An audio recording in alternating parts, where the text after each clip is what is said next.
ഉഗ്രം വീരം മഹാവിഷ്ണും ജ്വലന്ധം സർവതോമുഖം നിസിംഹം ഭീഷണം ഭദ്രം മൃത്യും നമാമ്യഹം. മേൽപ്പത്തൂർ ഭട്ടതിരി മുടങ്ങാതെ നാരായണീയം 10 ശ്ലോകം രചിച്ചുകൊണ്ടിരുന്നു. അനുജനായ മാതൃദത്തൻ അടുത്തു തന്നെ ഉണ്ടാവും ശ്ലോകങ്ങൾ പകർത്തി എഴുതാൻ. നരസിംഹാവതാരം വർണ്ണിക്കേണ്ട ഘട്ടമായി. പക്ഷെ ഭട്ടതിരിക്ക് നരസിംഹത്തിന്റെ രൂപം ഭാവനയിൽ കാണാൻ കഴിഞ്ഞില്ല. ബാലനായ മുരളീധരനെ, ഒരു കോമളാംഗനെ കാണാൻ മാത്രമേ അദ്ദേഹത്തിന് കഴിഞ്ഞിരുന്നുള്ളൂ. വളരെ നേരം അദ്ദേഹം ധ്യാനത്തിൽ മുഴുകിയിരുന്നു. ധ്യാനത്തിൽ തെളിയുന്നത് പുഞ്ചിരിയോടുകൂടി മഞ്ഞപ്പട്ടുടുത്ത കാർവർണന്റെ രൂപം. അമ്മയുടെ മുമ്പിൽ വെണ്ണയ്ക്ക് കൈനീട്ടി നിൽക്കുന്ന ഓമന മകൻ. ബാലന്മാരോടൊത്ത് ഉറിയിൽ നിന്ന് വെണ്ണ മോഷ്ടിക്കുന്ന ഗോപബാലൻ.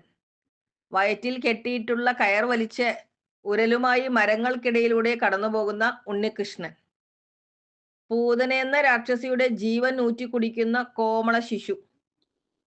പശുവിനെ കറക്കുന്ന യശോദയുടെ മുതുകിൽ കൊതിയൂറുന്ന കണ്ണുകളോടെ ചാഞ്ഞു നിൽക്കുന്ന അമ്പാടി പൈതൽ.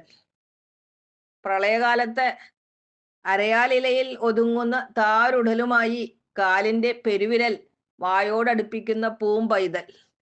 ഇങ്ങനെ എത്രയെത്ര രൂപങ്ങൾ! പക്ഷെ സിംഹത്തിന്റെ മുഖവും മനുഷ്യന്റെ ഉടലും 4 തൃക്കൈകളും ചേർന്ന ഭീകരമായ നരസിംഹരൂപം ധ്യാനത്തിൽ തെളിഞ്ഞു വന്നതേയില്ല.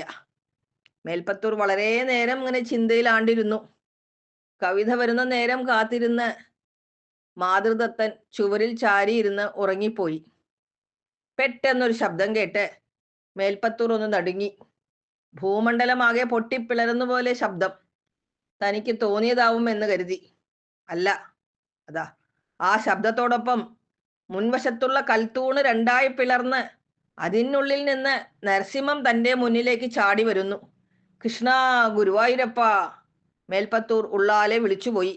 അദ്ദേഹം തന്റെ മുന്നിൽ കണ്ട രൂപത്തെ കണ്ണിമയ്ക്കാതെ നോക്കി.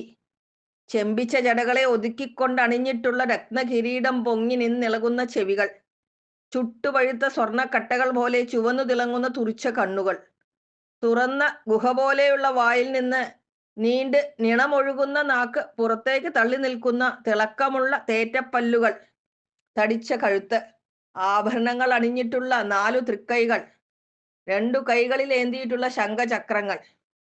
നിമിഷങ്ങൾ അങ്ങനെ കഴിഞ്ഞുപോയി. പെട്ടെന്ന് ഭട്ടതിരി ആ നരസിംഹത്തിനു മുമ്പിൽ സാഷ്ടാംഗം നമസ്കരിച്ചു. എണീറ്റ് നോക്കുമ്പോഴേക്കും ആ രൂപം മറഞ്ഞു കഴിഞ്ഞിരുന്നു. ഉടൻ തന്നെ ഭട്ടതിരി നരസിംഹാവതാരം വർണ്ണിച്ചുകൊണ്ടുള്ള ശ്ലോകങ്ങൾ ചൊല്ലാൻ തുടങ്ങി. സ്തംഭേ ഘട്ടയതോ ഹിരണ്യകശിപോ കർണൗ സമാചൂർണയൻ ആഘൂർണജഗദണ്ഡഗുണ്ടഗുഹരോ ഘോരസ്തവാഭൂദ്രവഃ ശ്രുത്വായം കില ദൈത്യരാജഹൃദയേ പൂർവം കഥാഭ്യശ്രുതം കമ്പ കശ്ചന സംഭവാദ ചലിതോഭ്യംബോജഭൂർവിഷ്ടരാത്. മാതൃദത്തൻ ഉറക്കത്തിൽ നിന്ന് നെട്ടി ഉണർന്നു ശ്ലോകങ്ങൾ പകർത്തി എഴുതാൻ തുടങ്ങി. നാരായണീയം രചിക്കുന്നതിനിടയിൽ ഈ വിധം എത്രയോ സംഭവങ്ങൾ ഉണ്ടായിട്ടുള്ളതായി പണ്ടുള്ളവർ പറയുന്നുണ്ട്. ഓം നമോ ഭഗവതേ വാസുദേവായ.